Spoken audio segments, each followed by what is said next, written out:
So guys आज हम document वगैरह को लेकर डिस्कस करेंगे। जूनियर अकाउंटेंट की भर्ती में जो डॉक्यूमेंट लगेंगे अब आपके डीवी के लिए, जैसे कि आपको पता है 2 गुना की लिस्ट में अगर आपका नाम आ चुका है तो आपको डीवी के लिए जाना होगा। उसके लिए कुछ डॉक्यूमेंट आपको चाहिए होंगे। वो डॉक्यूमेंट कुछ नहीं है, बहुत ज़्यादा हैं और आपको टाइम भी बहुत लगेगा। अब किस डेट का चाहिए, क्या चाहिए, कितना चाहिए, बाप के नाम से चाहिए, माँ के नाम से चाहिए, कौन सा सर्टिफिकेट लगेगा, कितनी कॉपी लगेगी, सारे डाउट्स ऑल क्लियर करने होंगे। वो करने के लिए आज मैं आया हूँ। तो क्लियर करते हैं, जानते हैं। ये अपना व्हाट्सएप ग्रुप है, ज़्यादा डिस्कस इसके बारे में नहीं करेंगे। इसमें आपको पता है जैसे स्टूडेंट अपनी अपनी राय रखते हैं यहाँ पे, जो जिनको मार्क्स जानने होते हैं किसी के या कुछ और, तो ये आप ज्वाइन कर ले, लिंक डिस्क्रिप्शन में है दोनों।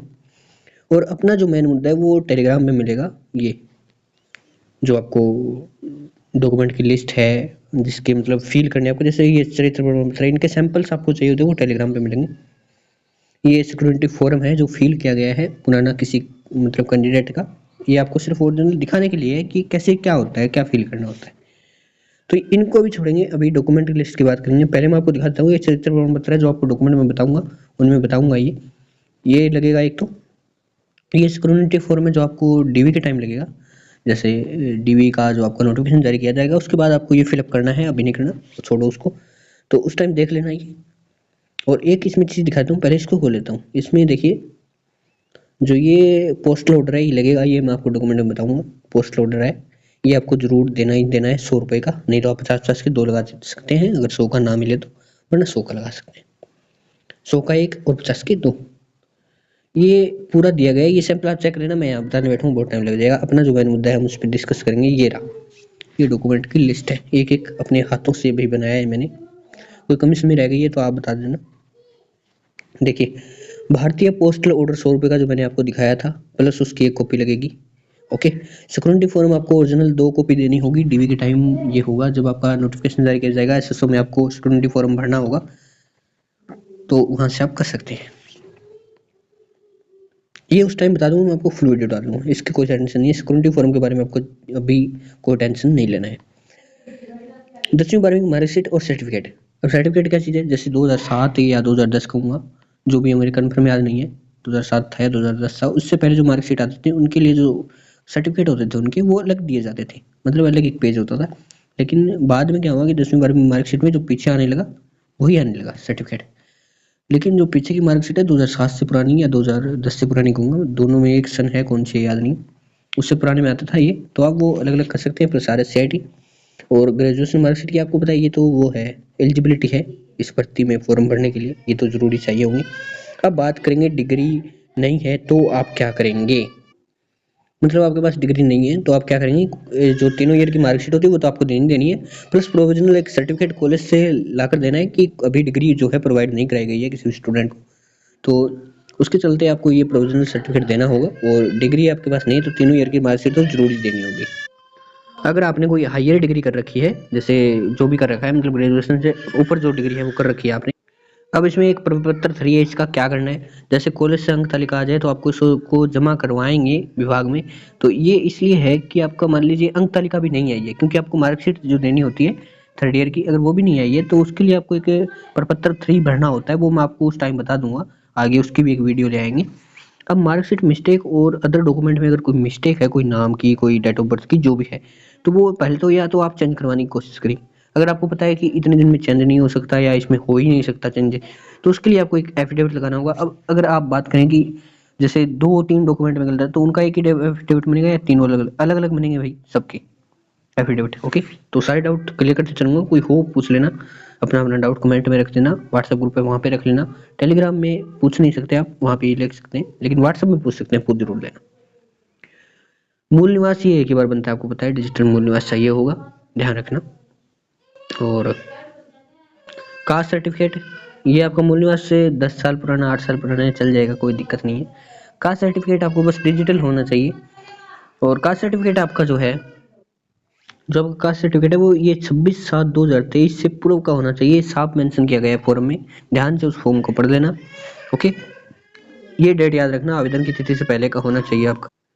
अब बात करेंगे कि इस तिथि से पूर्व का 1 ईयर तक का आपके पास होना चाहिए। अगर आप 1 ईयर तक का जैसे वैलिड होता है, जैसे जनरल का तो होता ही नहीं है, उसकी तो छोड़ो, ओबीसी हो गई तो उनका 1 ईयर वैलिड रहता है।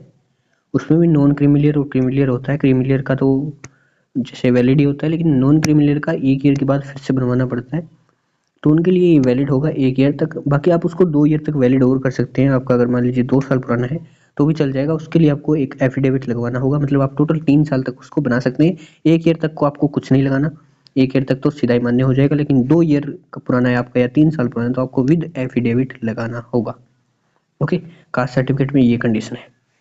अब अपन बात करते हैं ओल्ड डॉक्यूमेंट की। अब एक कास्ट सर्टिफिकेट में एक दिक्कत और आती है, जैसे अपन ने नया बनवा लिया और हमारे पास पुराना भी है, तो आपको एक शपथ पत्र और देना होता है उसके लिए भी, तो आप वो लगा सकते हैं, कोई दिक्कत नहीं।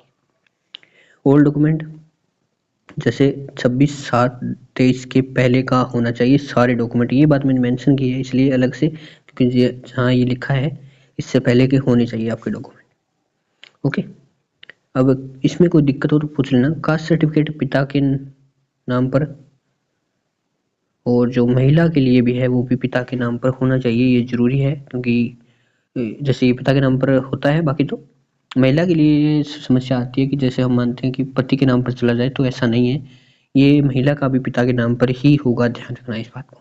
राजपत्रित अधिकारी से प्रमाणित 2 करेक्टर सर्टिफिकेट आपको चाहिए होंगे, जो मैंने आपको टेलीग्राम पे पहले ही दिखाए थे, वो चाहिए। जैसे आपका राजपत्रित अधिकारी, मान लीजिए कोई अधिकारी ऑफिस से कोई डॉक्टर है वगैरह है, या कोई सरकारी कर्मचारी जैसे मान सकते हैं, उनका चाहिए होगा, राजपत्रित अधिकारी का होना चाहिए। 6 माह से पुराना ना हो, इस बात को विशेष ध्यान रखें।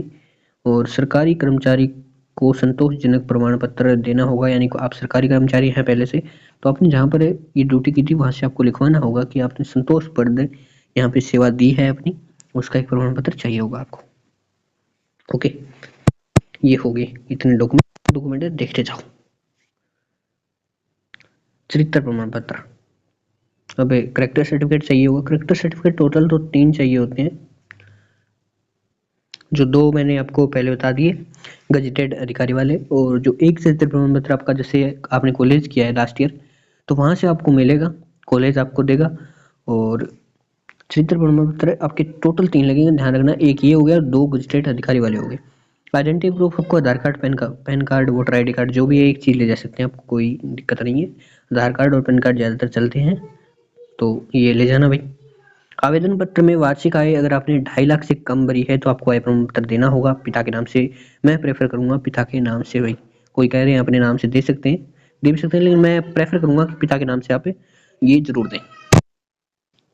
अब आते हैं मैरिज सर्टिफिकेट पे। ये अगर किसी की शादी हुई है तो मैरिज सर्टिफिकेट देना है, ठीक है। बाकी कुंवारों का तो कुछ नहीं होता भाई, उनका कोई सर्टिफिकेट नहीं होता, कुछ नहीं देना। मैरिज वालों को मैरिज सर्टिफिकेट देना पड़ता है। अच्छा होता ना अगर कुंवारों का सर्टिफिकेट बनता, ठीक है। तो यहाँ पे बात करेंगे 18 नंबर पॉइंट जो है, 2 से अधिक बच्चों का और दहेज न लेने का शपथ पत्र। अगर 2 से अधिक बच्चे 3 है 4 है तो उनका एक शपथ पत्र होता है, वो देना पड़ेगा, और दहेज न लेने का शपथ पत्र भी देना पड़ेगा कि आपने शादी में दहेज नहीं लिया था, चाहे आपने लिया भी था। ये फॉर्मेलिटी होती है, पूरी करनी पड़ती है, ठीक है। तो यहाँ पे दहेज सारे लेते हैं भाई, कोई मना नहीं करता, पर आज के ज़माने में हो रही है शादी जिनमें नहीं लिया जाता, अच्छी बात है। तो ये कुंवारों के लिए नहीं है ये लाइन, और ये भी नहीं है 17 नंबर, ये दोनों काट देना, ठीक है। अब आते हैं विधवा और तलाकशुदा, इनके लिए एक मृत्यु प्रमाण पत्र, डेथ सर्टिफिकेट, और जो मतलब अलग अलग सिस्टम है विधवा और तलाकशुदा के लिए, वो दोनों चीज़ इनको चाहिए होगी। मैरिज सर्टिफिकेट चाहिए होगा इनको। तलाकशुदा का ध्यान रखना है, अकेला डाइवोर्स सर्टिफिकेट से काम नहीं चलेगा, मैरिज सर्टिफिकेट भी दिखाना होगा, और पुनर्विवाह न करने का एक एफिडेविट भी यहाँ पे प्रस्तुत करना होगा। और भूतपूर्व सैनिक, यहाँ पे इनको PPO दिखाना होगा। और उत्कृष्ट खिलाड़ी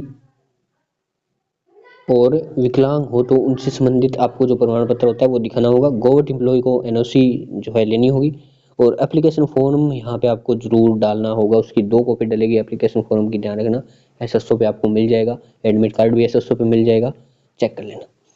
पुलिस वेरिफिकेशन और हेल्थ सर्टिफिकेट 2 चीज़ बचती है, ये 2 चीज़ आपको जरूर करवा लेना, ज्वाइनिंग के टाइम पे काम आएगी, अब भी काम नहीं आएगी, फिलहाल के लिए आपका इतना ही था, और ज्वाइनिंग के टाइम ये काम आएगी। अब इसमें कोई भी समस्या अगर डॉक्यूमेंट से रिलेटेड रह गई है, ज़्यादातर ये होती है कास्ट सर्टिफिकेट से रिलेटेड, मैंने बता दिया आपको।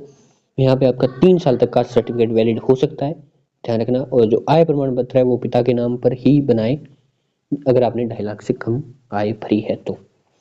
अब अगर किसी ने 2.5 लाख गलती से भर दिए तो मैंने उसमें लिखा भी एक चीज़ जीरा, कहाँ गया वो, हाँ, प्लस में अगर किसी ने गलती से भरी हो तो वो एफिडेविट लगा सकता है, जैसे कि मित्र से गलती से भर गई हो 2.5 लाख, तो वहाँ से आपको एक एफिडेविट लिखवाना होगा कि ये गलती से हो गया, तो इसको आप ना माने, तो वो ये गलती से हो गया। क्योंकि कुछ लोग उस टाइम भर देते हैं आवेदन के टाइम गलती से, बाद में आय प्रमाण पत्र ही नहीं होता, आय प्रमाण पत्र निकलता है 10 लाख का, भर देते हैं 2.5 लाख।